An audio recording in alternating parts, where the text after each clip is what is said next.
प्रिय विद्यार्थियों, आज हम बेसिक कॉन्सेप्ट ऑफ ज्योमेट्री का अपना दूसरा वीडियो लेकर आए हैं। उम्मीद करता हूँ कि आपने पहले वीडियो को देखा होगा ध्यानपूर्वक, तो आपको सभी कुछ समझ में आया होगा। जितनी परिभाषाएं हम आपको पहले बता चुके हैं, उसकी आगे की परिभाषाएं अब बताने जा रहा हूँ। और ये आप जान लीजिए कि यदि आपको ज्योमेट्री पढ़ना है तो बिना परिभाषाओं के आप नहीं पढ़ सकते हैं और ना ही आप इसे जान सकते हैं।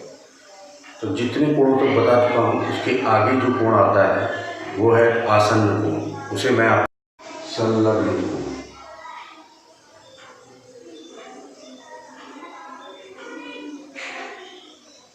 तो आसन्न कोण या संलग्न कोण होता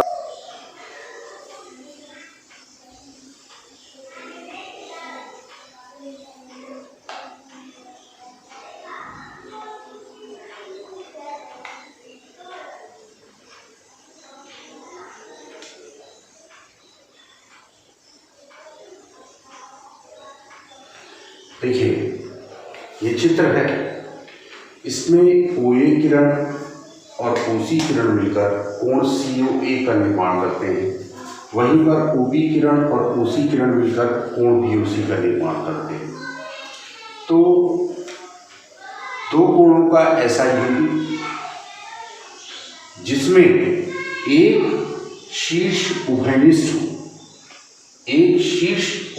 हो तथा उभयनिष्ठ भुजा के दोनों ओर अन्य कोणों की भुजाएं स्थित हों, ऐसे कोण युग्म को हम संलग्न कोण या आसन्न कोण कहते हैं। परिभाषा रूप में देखिए, दो कोणों का ऐसा युग्म जिसमें एक शीर्ष उभयनिष्ठ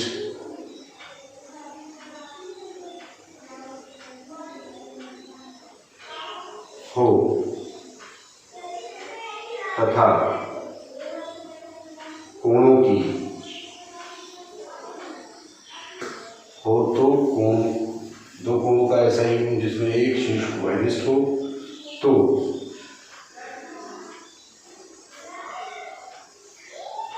तथा कोणों की अन्य भुजाएं उभयनिष्ठ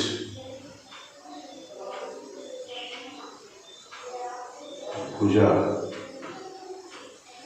के दोनों ओर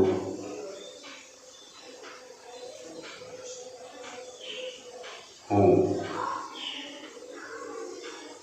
आसन्न कोण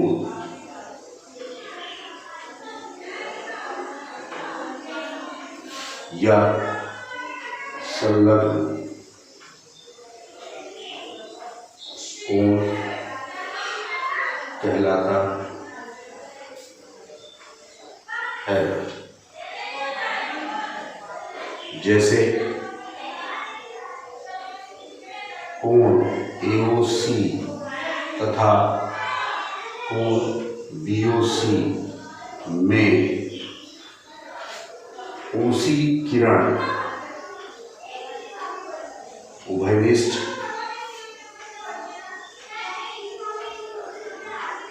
है, तो ये युग्म आसन्न कोण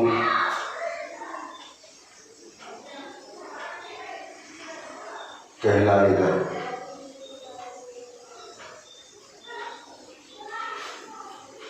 तो देखिए, जैसा हमने आपको चित्र के द्वारा ये बताने की कोशिश की कि आसन्न कोण या संलग्न कोण क्या होता है, उसी चीज को यहाँ पर लिखा गया है।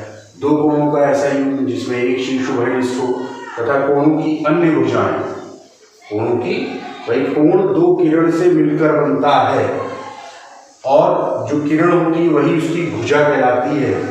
तो अन्य भुजाएं उभयनिष्ठ भुजा के दोनों ओर हों, तो उभयनिष्ठ भुजा OC है, इसकी अन्य भुजाएं OA और OB OC के एक एक तरफ है, दूसरी तरफ है। तो ये आसन कोण या संलग्न कोण है आपका। इसके बाद जो परिभाषा है वो रैखिक युग्म है। उसकी परिभाषा भी कुछ इसी प्रकार है, लेकिन उसमें एक अंतर होता है, उसको आप स्पष्ट तौर पर समझिए। क्योंकि रैखिक युग्म पे आधारित आपको कई प्रश्नावलियां मिलेंगी आगे चलकर, कई परीक्षाओं में, कॉम्पिटिटिव एग्जाम में भी पूछा जाता है रैखिक युग्म से रिलेटेड सवाल। तो इसको आप विधिवत समझने का प्रयास करें। परिभाषा क्या कहती है कि दो कोणों का ऐसा युग्म जिसमें एक भुजा उभयनिष्ठ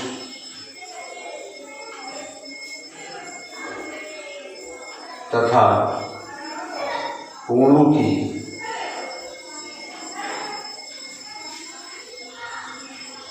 अन्य भुजाएं उभयनिष्ठ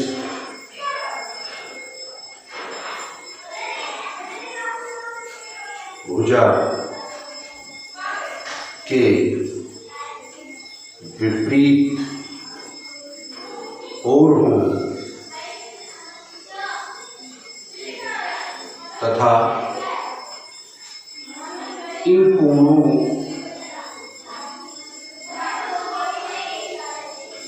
का योग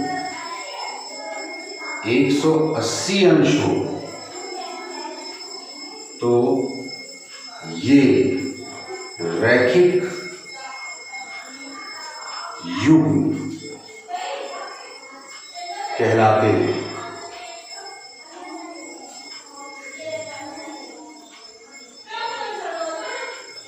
जैसे चित्र से समझें,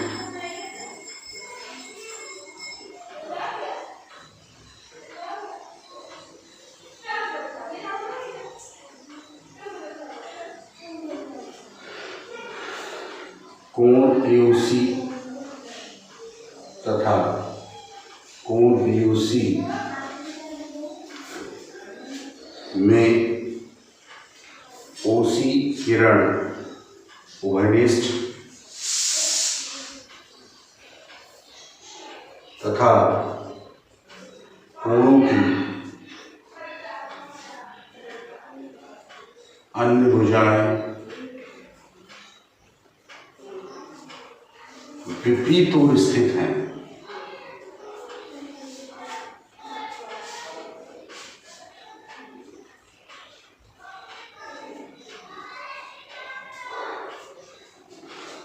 देखिए प्रिय विद्यार्थियों, इसमें जो मेन चीज है, आसन कोण संलग्न कोण में जो कॉमन है वो तो ये परिभाषा में स्पष्ट है। इसका जो मेन थीम है कि इन कोणों का योग 180 अंश हो, मतलब इन कोणों को जोड़ने पर आपका रिजिम कोण या सरल कोण प्राप्त होता है। ये इसका मेन थीम है और इसी से रिलेटेड आपको पेपर में प्रश्न मिलेंगे, चाहे कॉम्पिटिटिव एग्जाम हो, चाहे आपका सिलेबस का हो। जूनियर सेक्शन में भी, 9th सेक्शन में भी, आगे चलकर और क्लासेस में जाएंगे आप, तब भी आपको ये मिलेगा। तो आपको ये डिफरेंस समझ लेना बहुत ज़रूरी है कि इस परिभाषा के हिसाब से, आसन कोण के हिसाब से, उसमें योग की बात कहीं नहीं है। कहीं ये नहीं कहा जा रहा है कि उनका योग 180 अंश होता है, लेकिन रैखिक युग में ये एकदम कंपल्सरी हो जाता है कि इसका योग 180 अंश होगा। बिना 180 अंश हुए ये रैखिक युग नहीं हो सकता। रैखिक युग नहीं होगा तो वो आसन कोण बचेगा। ये आपको स्पष्ट समझना होगा। अब जो मैं आपको बताने जा रहा हूँ वो है शीर्षाभिमुख कोण। देखिए वो क्या चीज होती है।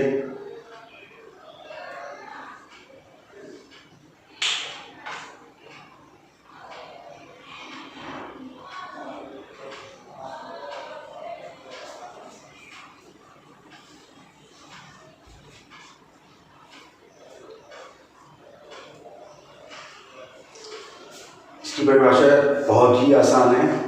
जब दो रेखाएं आपस में काटती हैं तो उनसे बने ऐसे कोण युग्म जिनमें कोई भुजा उभयनिष्ठ नहीं होती है वो शीर्षाभिमुख कोण कहलाते हैं। देखिए चित्र के हिसाब से समझें।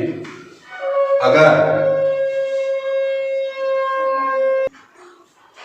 देखिए मैंने अभी आपको बताया कि जब दो रेखाएं जैसे AB और CD इन्होंने आपस में काटा, जब आपस में काटा तो चार कोण बनते हैं। परिभाषा ये कहती है कि जब दो रेखाएं आपस में काटती हैं तो इनसे बने ऐसे कोण जिसमें कोई भी भुजा उभयनिष्ठ ना हो, मतलब कोण जो बन रहे हो उनकी भुजा उभयनिष्ठ ना हो। यहाँ पर उभयनिष्ठ भुजा की बात थी, यहाँ उभयनिष्ठ भुजा की बात नहीं है, तो उन्हें शीर्षाभिमुख कोण कहते हैं। देखिए चित्र में समझें। कोण AOC की भुजा OA है और इसकी भुजा OC है। कोण BOD में इसकी भुजा OB है, इसकी भुजा OD है। तो ये दोनों कोण शीर्षाभिमुख कोण हैं क्योंकि इनकी भुजाएं उभयनिष्ठ नहीं है। इसी प्रकार कोण AOD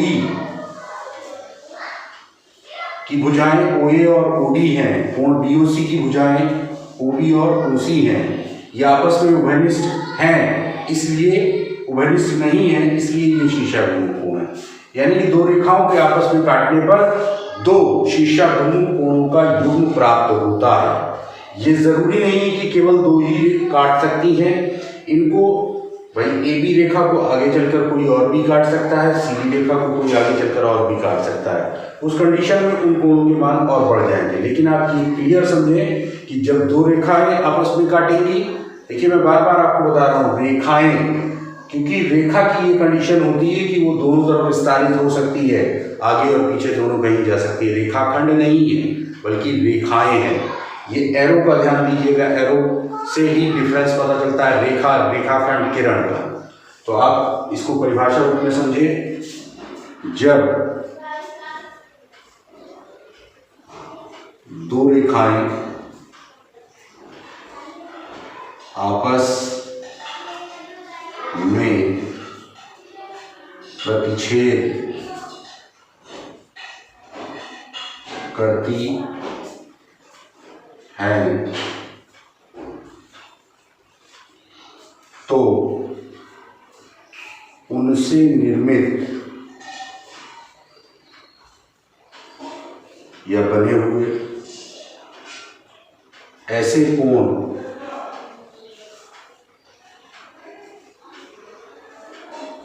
जिनमें कोई भुजा उभयनिष्ठ न हो, शीर्षाभिमुख कोण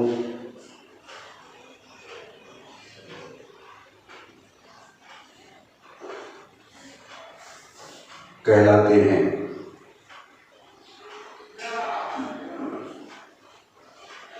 जैसे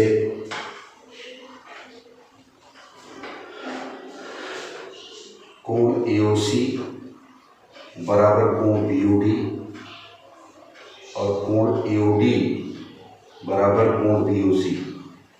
ये भी आप जान लें, इनका जो शीर्षाभिमुख होते हैं उनका मान आपस में बराबर होता है। यानी कि इस बेस में जो भी न्यूमेरिकल आएगा उसमें ये होगा कि ये चार कोण दिए, चार में से आपको कोई एक कोण दे देगा, एक कोण देने पर आपसे तीनों कोण पूछे जा सकते हैं। तो ये आपका तीन कॉन्सेप्ट मैंने आज बताए, आसन कोण, संलग्न कोण, रैखिक युग्म और शीर्षाभिमुख कोण। इसके बाद अभी मैं आपको और आगे बताता हूँ। देखिए शीर्षाभिमुख कोण तक हम आपको अभी बताए। शीर्षाभिमुख कोण के बाद आता है संगत कोण। संगत कोण क्या होता है इसे समझें। अभी तक उसमें केवल दो रेखा की बात थी, इसमें आपके दो रेखा को तीसरी रेखा काटेगी, संगत कोण हो चाहे आपके एकांतर कोण, तो उसको समझने की कोशिश करें। पहले परिभाषा जाने, संगत कोण है क्या। यदि दो रेखाओं को एक तिर्यक रेखा काटती है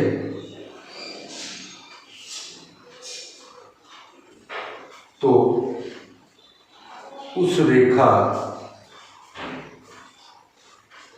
से निर्मित वे कोण जो तिर्यक रेखा के एक ही ओर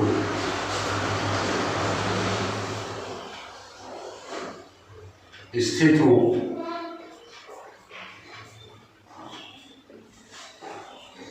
तथा एक अंतः क्षेत्र में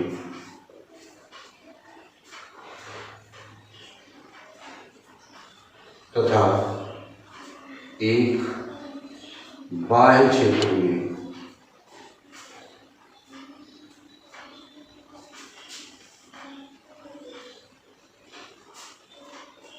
हो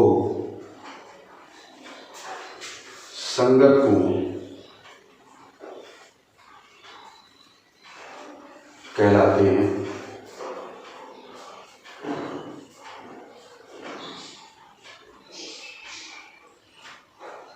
जैसे देखें,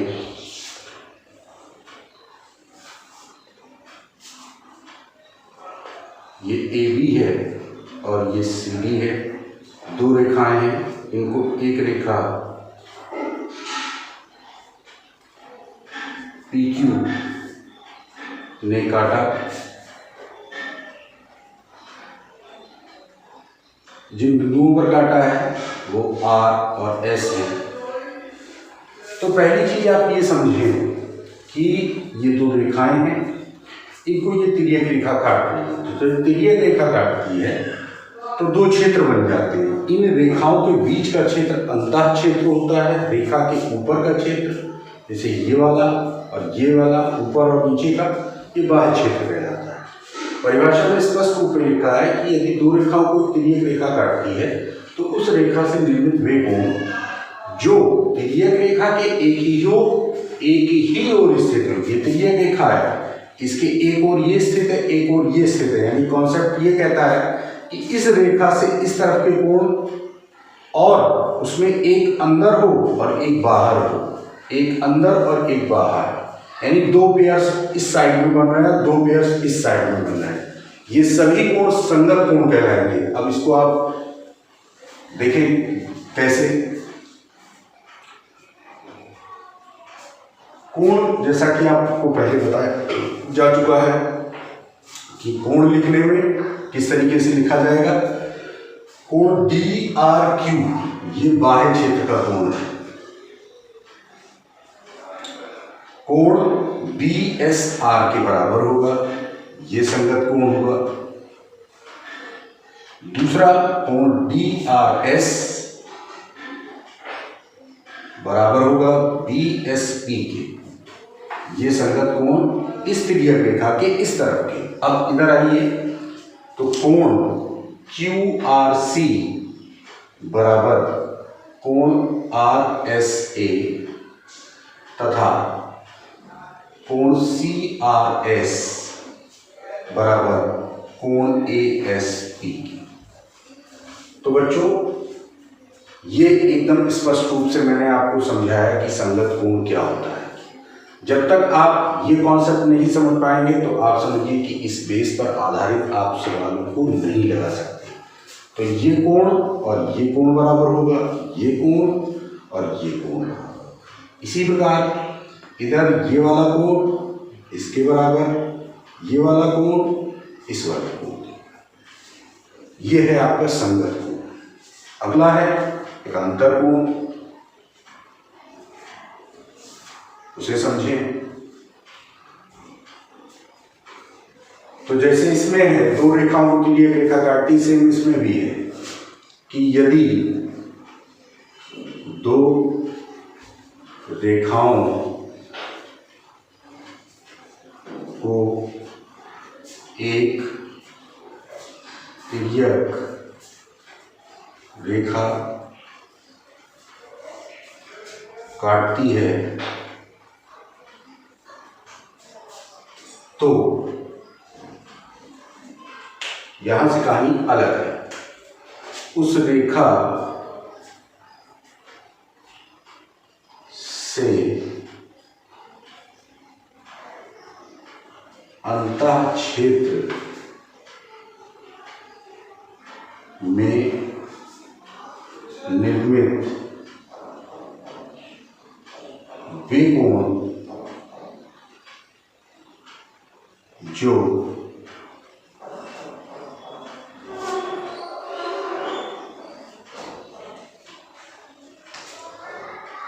तिर्यक रेखा के विपरीत और विपरीत बिंदु पर स्थित होते हैं।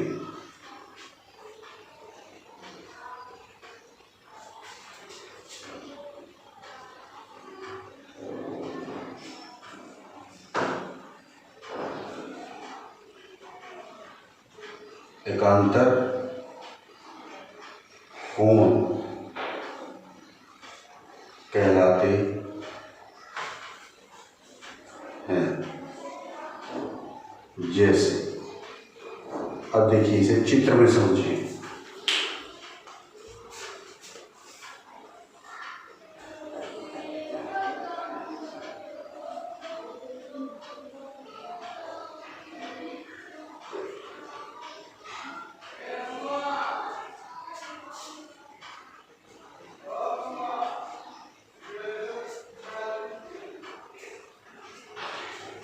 AB और CD दो पैरेलल लाइंस हैं, या लाइंस भी हो सकती हैं।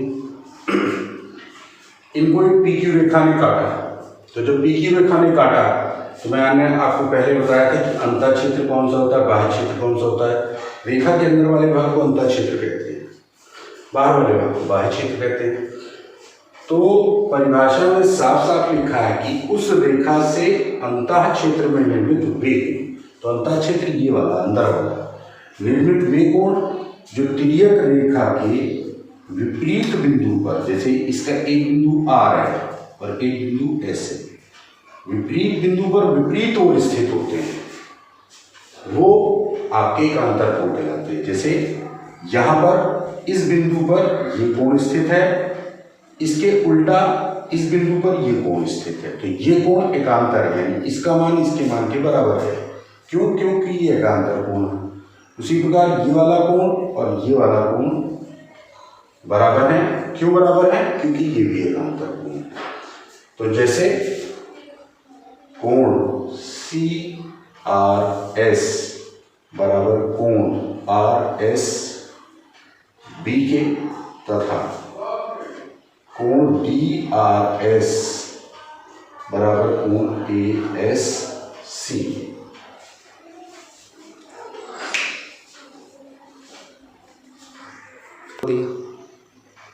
प्रिय विद्यार्थियों, जैसा कि मैंने इस वीडियो में आपको कुछ परिभाषाओं को समझाने का प्रयास किया और उम्मीद करता हूँ आप सभी ने इसको ध्यानपूर्वक देखा होगा और इसको अपनी कॉपियों में लिखकर समझने की कोशिश करेंगे। बहुत विधिवत ढंग से आपको इन सभी कोणों के बारे में बताया है और यदि आप इसको ध्यान से पढ़ते हैं तो आगे आपकी कक्षाओं के हिसाब से, अगर जूनियर लेवल में है तब भी आपको ये मदद करेगा, आप हाई स्कूल लेवल में, इंटर लेवल में तब भी आपको ये मदद करेगा। क्योंकि बेसिक कॉन्सेप्ट ऑफ ज्योमेट्री को जाने बिना आप आगे कुछ भी नहीं पढ़ सकते हैं। यदि आप प्रतियोगी परीक्षाओं की तैयारी में हैं तब भी ये वीडियो आपके लिए बहुत लाभदायक होंगे, क्योंकि यहाँ पर स्पष्ट तौर पर आपको सारे कोणों के बारे में विषय विधिवत ढंग से मैं बता रहा हूँ और इसको आप बहुत अच्छे ढंग से पढ़ें तो आपकी प्रतियोगी परीक्षाओं में भी आपको बहुत मदद मिलेगी। उम्मीद करता हूँ आप सभी को वीडियो पसंद आएगा और आप इसी प्रकार से हमारे चैनल को देखते रहें। धन्यवाद।